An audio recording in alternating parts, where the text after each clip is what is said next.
Bible యొక్క సంక్షిప్త సమీక్ష. బైబిల్ యొక్క 66 గ్రంథములు మరియు వాటి గ్రంథకర్తలు. బైబిల్ గ్రంథం అందమైన భవనం. 66 మలచిన పాలరాళ్లతో నిర్మించిన అద్భుత హార్మ్యం. ఆ 66 చలవరాళ్ళు 66 పుస్తకాలు. ఆ భవనంలోకి తీసుకెళ్ళి అందులోని అందాలు, ఆశీర్వాదాలు మీకు పరిచయం చేయాలని మా ఆశ. బైబిల్ భవనపు ముఖమంటపం లాంటిది ఆదికాండం 1వ అధ్యాయం. అది మహోన్నతమైన సృష్టి నమూనాల్ని చూపిస్తుంది. ముఖమంటపం మోషే ధర్మశాస్త్రం అనబడే పంచగ్రంథాల న్యాయస్థానాలలోకి ప్రవేశపడుతుంది. అక్కడి నుండి తిన్నగా వెళ్తే చరిత్ర గ్రంథాల చిత్రశాలలో ప్రవేశిస్తాం.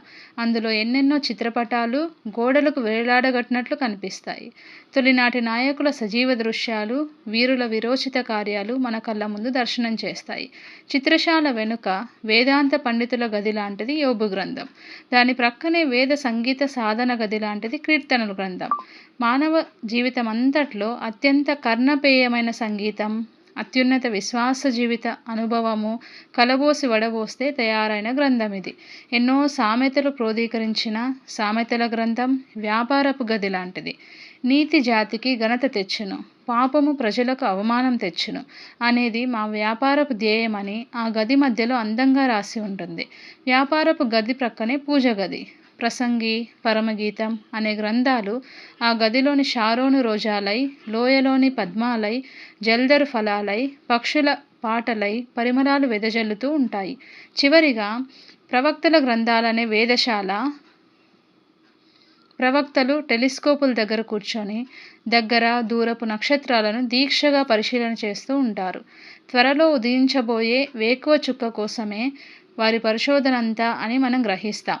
న్యాయస్థానాల నుండి మిగతా గదులను దాటి వెళ్తే సభామంటపపు వంటి 4 సువార్త గ్రంథాలు ఉంటాయి. అందులోని సభా వేదిక మీద రాజుగారి విభిన్న జీవిత చిత్రపటాలను చూడగలము.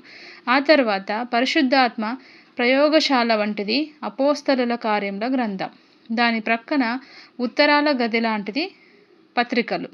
పౌలు, యాకోబు, యోహాను, యూదా మొదలైన వారు నిర్విరామంగా ఆ గదిలో పనిచేయడం కనిపిస్తుంది.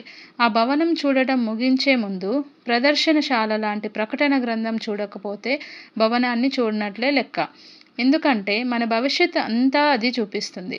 రాబోయే తీర్పులు, మున్ముందు ప్రత్యక్షం కాబోయే మహిమలు, ఏ రాజుగారైతే ఆ భవనానికి యజమాని, అది ఆది అంతమో ఆయన సింహాసనపు గది ఇందులో మనం చూడగలం.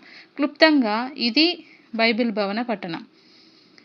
ఇక అందులోని సౌందర్యము, చలవదనము, తేజస్సు, మహిమ, ప్రేమ, కృప ఇవన్నీ మీరు అనుభవించి చూడాలని మా ఆకాంక్ష, ప్రార్థన.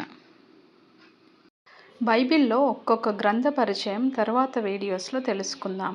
ఆమేన్.